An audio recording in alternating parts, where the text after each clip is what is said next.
ఒక్క మాటలో చెప్పాలంటే రిటైర్మెంట్ అయినటువంటి ఉద్యోగుల పరిస్థితి అయితే చాలా గమ్యగోచరంగా ఉంది. అవి ఈ హత్యలు ఇవి మేము అందుకే స్టేట్ అవేగా మేము ఈ రాష్ట్ర ప్రభుత్వం ఈ పెన్షనర్ల చావులకు బాధ్యత వహించాల్సింది రాష్ట్ర ప్రభుత్వమే బాధ్యత వహించాలి. కొండారెడ్డిపల్లెలో చనిపోయినటువంటి కొండయ్య హత్య కానీ, చాలామంది ఇతర జిల్లాల్లో చనిపోయినటువంటి ఉద్యోగులు కానీ, అట్లాగే అనేక మంది ఆసుపత్రుల పాలవుతూ ఉన్నారు. ఈ క్యాష్లెస్ కార్డు ఇస్తామని చెప్పి మేము మొత్తం మీకు 500 రూపాయలు తీసుకుంటాం కార్డు ఇస్తామని చెప్పి 8వ తారీఖు నాడే కార్డు ఇస్తామని చెప్పి మొన్న ఉద్యోగ సంఘాలతో చెప్పినటువంటి చర్చలలో బట్టి విక్రమార్క గారు ఆ రోజు హామీ ఇచ్చారు. 8 పోయింది, మళ్ళా 2వ 8 అయిపోయింది, 3వ 8 కూడా వస్తూ ఉంది. ఇప్పటి వరకు హెల్త్ కార్డుల విషయంలో ఒక్క అడుగు కూడా పురోగతి లేదు.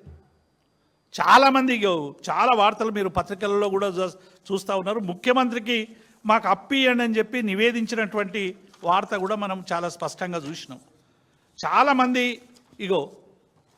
స్టంట్ వేసుకోవాలి అప్పులు ఇవ్వండి అని చెప్పి ఉద్యోగులు అందరూ కూడా వేడుకుంటున్నటువంటి, అంటే ఆరోగ్యం మాకు గుండె నొప్పి వచ్చింది, కనీసము మా డబ్బులు మాకు ఇవ్వండి అని రోధిస్తే కూడా డబ్బులు ఇవ్వనటువంటి స్థితి. ఇక అనేక మంది మాకు 16 నెలలు అయిపోయింది, 20 నెలలు అయిపోయింది, మేము రిటైర్ అయినాం, మాకు ఒక్క రూపాయి ఇస్తలేరు, ఒక్క పైస ఇస్తలేదు, మేము చావన్నా బతకన్నా. అంటే ఈ 30-40 ఏళ్ళు సర్వీస్ చేసినటువంటి ఉద్యోగులు అందరూ కూడా వాళ్ళ సర్వీస్నంతా పీల్చి పిప్పి అయిపోయిన తర్వాత రిటైర్మెంట్ అయితే కనీసం బతకడానికి అవసరమైనటువంటి ప్రయోజనాలు కూడా ఇవ్వరా? అంటే చావాల్సిందేనా పెన్షనర్లు అందరూ? మరి ఇది ప్రజాపాలనలో పెన్షనర్లకు చావులే గత. ఇది ప్రజాపాలన అని చెప్పిండ్రు కదా, ప్రజాపాలనలో పెన్షనర్లు బతకొద్దా, పెన్షనర్లు జీవించొద్దా, పెన్షనర్ల సంబంధించినటువంటి వాళ్ళ సౌకర్యాలు తీర్చాల్సినటువంటి ప్రభుత్వం నుంచి వాళ్ళేం డబ్బు అడుగుతలేరు, వాళ్ళేమో మీకు ఏ బంద్ అడుగుతలేరు, ఏ లక్షల రూపాయలు కావాలని అడుగుతలేరు, ఏ లోన్లు అడుగుతలేరు, ఏ ఇందిరమ్మ ఇల్లు అడుగుతూ ఏది అవసరం లేదు. ఉద్యోగులు రిటైర్మెంట్ అయినప్పుడు వాళ్ళ దాచుకున్న డబ్బు వాళ్ళకి ఇవ్వండి, వాళ్ళకు న్యాయబద్ధంగా రాజ్యాంగబద్ధంగా రావాల్సినటువంటి పెన్షన్ హక్కులు ఇవ్వండి. సుప్రీంకోర్టు ఎన్నడో ఈ విషయంలో చాలా స్పష్టమైన తీర్పు చెప్పింది.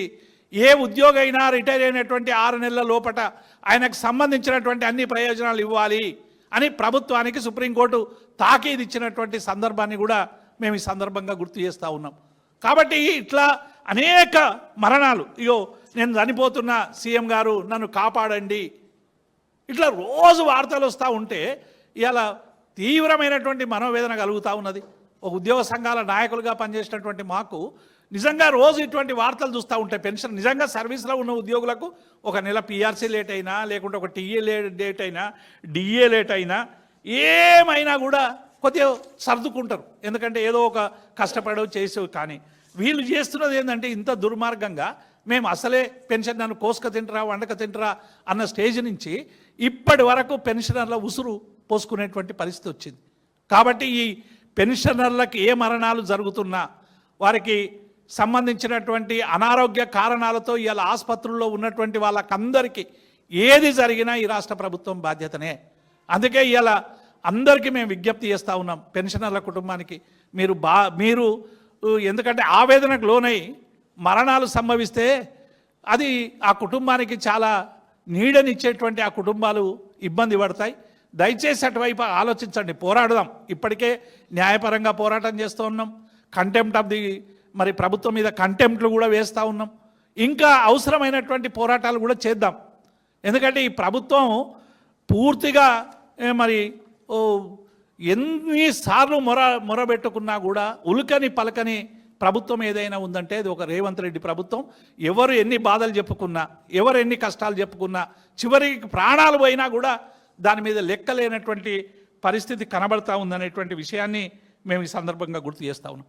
హెల్త్ కార్డులు మీకు ఏమైపోయింది? హెల్త్ కార్డులకు సంబంధించి హెల్త్ కార్డులకు సంబంధించి ఆనాటి ఆరోగ్య శాఖ మంత్రి హరీష్ రావు గారు అన్ని ఉద్యోగ సంఘాలతో కలిసి మాట్లాడి జీవో రిలీజ్ చేసి మొత్తంగా కూడా ఒక ట్రస్ట్ ఏర్పాటు చేయాలి. ఆ ట్రస్ట్ ప్రభుత్వ ప్రధాన కార్యదర్శి ఆధ్వర్యంలో ఉంటుంది, ఉద్యోగ సంఘాలు పెన్షనర్లు ప్రతినిధులుగా ఉంటారని హరీష్ రావు గారు ఉద్యోగ సంఘాల ఆకాంక్ష మేరకు 396 జీవోను ఆ రోజు విడుదల చేసి వారు ప్రభుత్వం దగ్గర పెట్టారు. ఎన్నికల కోడ్ వలన రకరకాల కారణం వలన ట్రస్ట్ ఫామ్ కాలేదు. మరి 22 నెలలు అవుతుంది కదా, ఉద్యోగ సంఘాలు అవే డిమాండ్ పెట్టినాయి. గతంలో హరీష్ రావు గారు పూర్తి చేసినటువంటి పనిని కొనసాగించండి అని. మేము 2 రోజులలో చేస్తామంటాడు. ఆరోగ్య శాఖ మంత్రి ఉలకడు పలకడు. ఆరోగ్య శాఖకు సంబంధించిన ఒక్క అధికారి మాట్లాడాడు.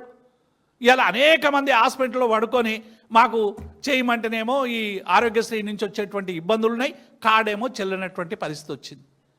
మా డబ్బులు తీసుకోండి, మీ ప్రభుత్వానికి డబ్బులు లేకుంటే డబ్బులు తీసుకోండి ఉద్యోగుల నుంచి, మాకు ఆరోగ్యానికి సంబంధించినటువంటి భరోసా ఇవ్వండి అని మేము అడుగుతున్నాం.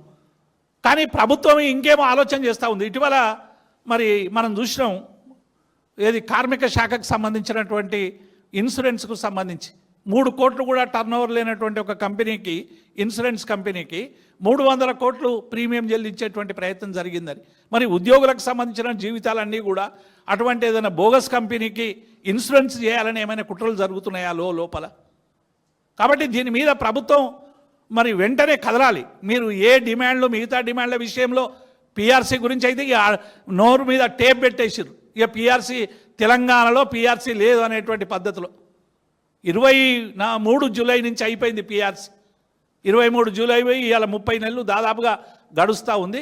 కేసీఆర్ గారు 5% ఇంటీరియం రిలీఫ్తో పాటు జీవో ఇచ్చాడు.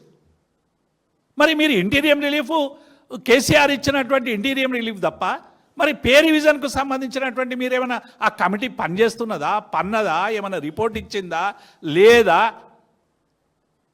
కమిటీ ఇన్ని రోజులు అవుతుందా? 25 నెలలు, 3 నెలలు అప్పుడైంది, ఇప్పుడు 22 నెలలు, 25 నెలలుగా మరి కమిషన్ ఏం చేస్తూ ఉన్నది? కాబట్టి పిఆర్సీ కమిషన్ మాటనే ఇలా పలికేటువంటి పని లేదు.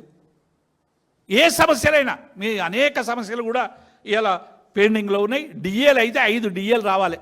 భారతదేశంలో ఎక్కడ కూడా డిఏలు పెండింగ్లో లేవు. 5 డిఏలు పెండింగ్లో లేవు. 1 డిఏ, 2 డిఏ, 3 డిఏ. నేను ఆంధ్రప్రదేశ్లో కూడా 1 డిఏ పండుగని ఇచ్చారు. ఇక మనకు పండుగలు లేవు, ఏం లేవు. జూబ్లీ హిల్స్ ఎన్నికనే ప్రధానమైపోయింది రేవంత్ రెడ్డి గారికి. జూబ్లీ హిల్స్ నియోజకవర్గంలో ఉన్నటువంటి ఉద్యోగ ఉపాధ్యాయులు కూడా ఇలా సీరియస్గా ఆలోచించాల్సినటువంటి అవసరం వచ్చింది.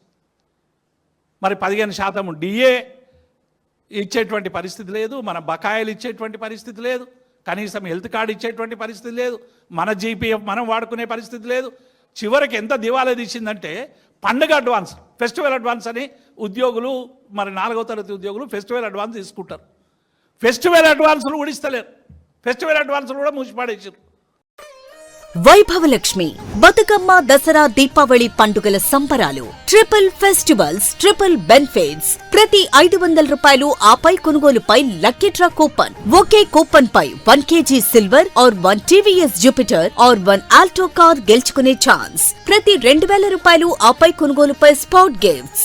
షాపింగ్ చేయండి, ఉచిత బహుమతులు గెలుచుకోండి. పండుగైనా, పబ్బమైనా, ఫంక్షన్ అయినా మన shopping choice Vaibhav Lakshmi shopping mall, JPN road, Warangal. Shopping సంబరాలు, కానుకలు, ఆఫర్లు తాకుతాయి అంబరాలు.